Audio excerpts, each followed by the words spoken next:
ప్రభు యేసుని నమ్ముకున్నా పాపంబు తొలుగునురన్నా.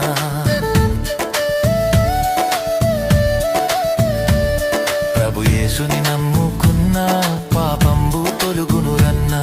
పరిశుద్ధ జీవితమున్నా పరమానందం దొరుకునురన్నా. పరిశుద్ధ జీవితమున్నా పరమానందం దొరుకునురన్నా.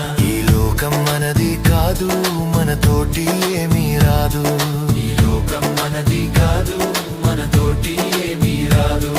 ఇది అంతా గాలి మూట, ఇది మనసున బట్టని మాట. ఇది అంతా గాలి మూట, ఇది మనసున బట్టని మాట. ఈ లోకం మనది కాదు, మనతోటి ఏమీ రాదు. ఈ లోకం మనది కాదు.